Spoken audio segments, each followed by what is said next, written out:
0, 1.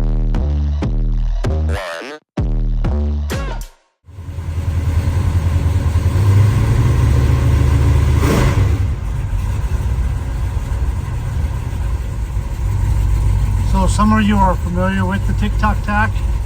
It's one of my favorite gauges, one of the coolest gauges of any classic car, muscle car out there.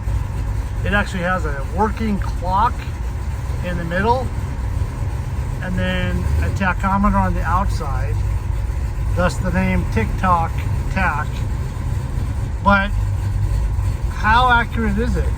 How do you know if this is at 1,000 RPM or if it's off a couple hundred, or if it's off 500 or more? So that's what I was trying to figure out today, is how accurate is the Tic Toc Tach. It's one thing to have it working, which is great, again, one of the coolest gauges out there, but how accurate is it? So my best friend is actually a mechanic, and he has this Actron engine tester. It actually can test volts or dwell if you have points or RPM, and you see the different sweeping measurements there.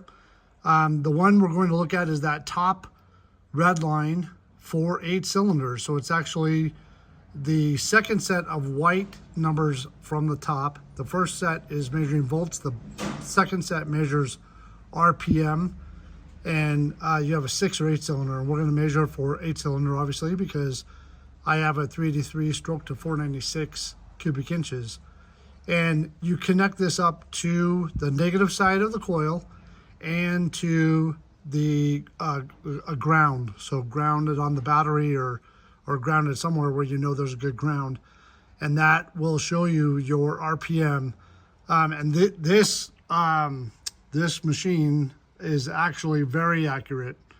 And I'm just curious, how close is a working Tic Toc Tach gauge to this more accurate engine tester? And we're gonna connect it up and run it.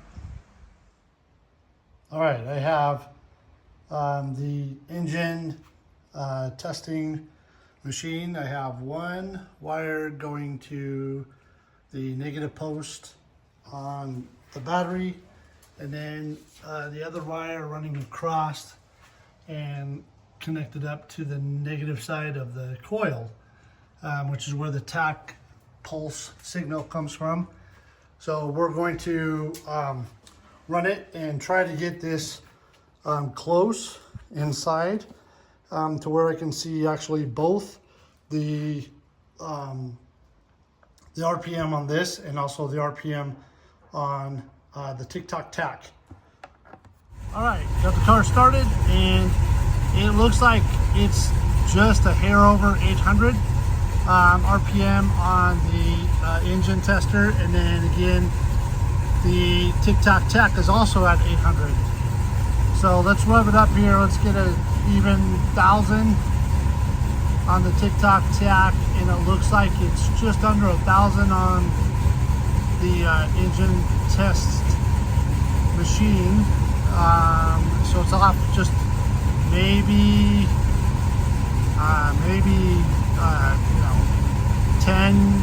Like, it looks like it's at 9, 10, maybe 9. It actually looks like it's higher than that. It looks like maybe it's 980, and this is at 1,000, so it's like 20 off maybe. Let's rev it up to 1,500 and see what we get.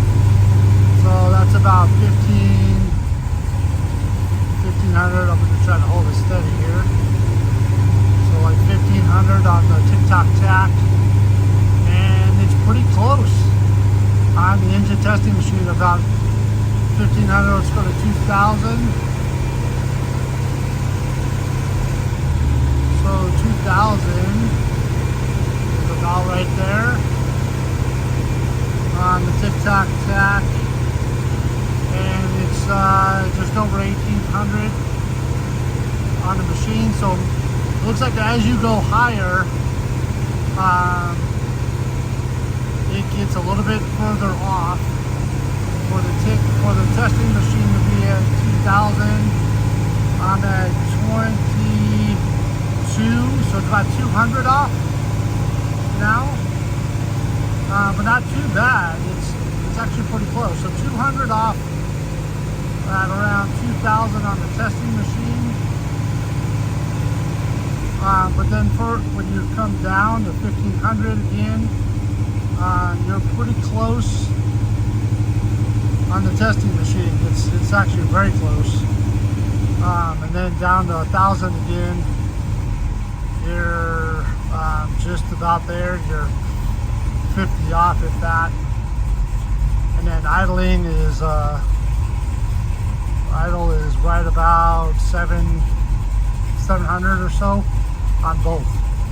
So not too bad. It's pretty close, but as you get higher, it definitely separates itself. So there you go. Hopefully this helps.